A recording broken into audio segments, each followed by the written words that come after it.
আসসালামু আলাইকুম এভরিওয়ান। আশা করি যে যেখানে আছেন ভালো আছেন, সুস্থ আছেন। আলহামদুলিল্লাহ, আল্লাহ তাআলার রহমতে আমরাও ভালো আছি।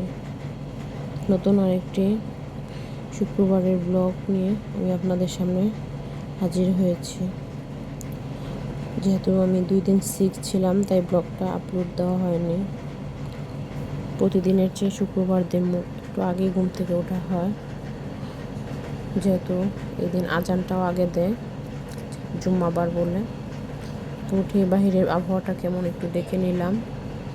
দেখে 1 কাপ চা খেয়ে কাটাকাটিতে বসে গেলাম। আর অন্যদিকে ভেড়ার গোশত ভিজিয়ে রেখেছি। পেঁয়াজ রসুন এগুলো কাটা শেষ হলে পরে গোশত কাটবো। আমি এদিকে কাটাকাটি করছি, আর অন্যদিকে ওয়াসির আব্বু নামাজে যাওয়ার জন্য রেডি হচ্ছিল। তো আমি পেঁয়াজ রসুন কাটা শেষ করে গোশত কেটে পরে তাদেরকে বিদায় দিব। ওয়াসির আব্বুই রেডি করছিল, যেহেতু আমি ব্যস্ত রান্নাঘরে, তাই ওরা সবাই বেড়ার গোশত খেতে খুব পছন্দ করে। তো আমার বেশি একটা ভালো লাগে না বেড়ার গোশত। এদিকে গোশত কাটা শেষ করে চুলায় রান্না বসাতে গেলাম। চুলায় রান্না বসিয়ে পরে দেখলাম ওরা বাবার ছেলে রেডি হয়ে গেছে বাইরে যাওয়ার জন্য মসজিদে। আমি আবার পিছন এসে দেখছিলাম তারা যে যাচ্ছিল। তো ওয়াসি সহজ একটু কান্নাকাটি করে, দিনের বেলায় বের হতে চায় না। তো আজ আবার রাজি হলো ওর আব্বু বলার পরে। তো আমি যতক্ষণ ওদের দেখা যাচ্ছিল ততক্ষণ আমি চেয়ে দেখছিলাম ওরা যাচ্ছে। আমার বাসা থেকে মসজিদের মিনারটা খুব সুন্দর করে দেখা যায়, তাই আমার আরও অনেক ভালো লাগে। আর শুক্রবার দিন তো অনেক মানুষ নামাজ পড়ে বের হয়, সেই দৃশ্যটাও অসাধারণ। তো আমি যতক্ষণ মানুষগুলো দেখা যায় ততক্ষণ একটু দেখি আবার কাজ করি। তো এদিকে এসে আবার মাংসটা নাড়া দিচ্ছিলাম। মাংসটা বসিয়ে রেখেই তো চলে গিয়েছিলাম ওরা যে বাইরে যাচ্ছে দেখতে।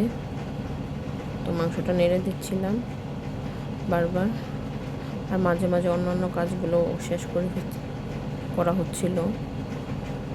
যেহেতু অন্য কেউ নেই এখানে, তাই মাংসটা একবারে কষিয়ে আমি চলে যাব গোসল করতে।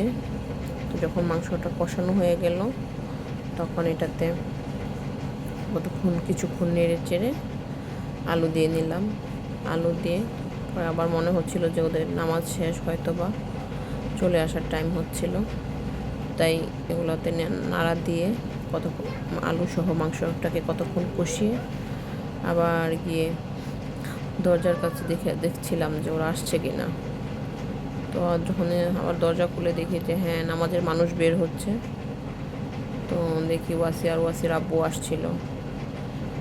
পরে খেয়াল করে দেখি না, ওরা ঘরে আসতেছিল না। ওয়াসি হয়তো বায়না করছিল দোকানে গিয়ে কিছু কিনে দিতে, তাই ওর আব্বু বাসায় না এসে দোকানের দিকে নিয়ে যাচ্ছিল।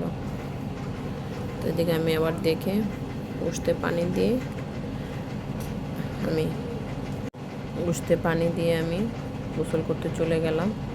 গোসল করে এসে এদের সবাইকে খাবার দিয়ে আমি আমার অন্যান্য কাজগুলো শেষ করলাম। শেষ করে সবার শেষে এসে আমি ভাত খেতে বসলাম।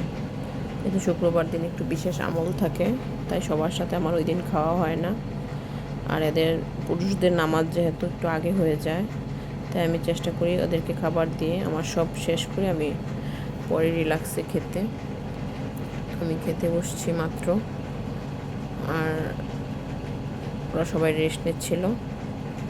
তা যে পর্যন্তই, আমি এখন খাবো, খেয়ে দিয়ে আমিও রেস্ট নেব। তো আজকের ভিডিও এই পর্যন্তই। সবার সুস্থ কামনা করে আজ এখানে শেষ করছি। সবাইকে বিদায় জানিয়ে আবারও দেখা হবে পরবর্তী কোনো ব্লগে। সবাই ভালো থাকবেন, সুস্থ থাকবেন। আল্লাহ হাফেজ। আসসালামু আলাইকুম।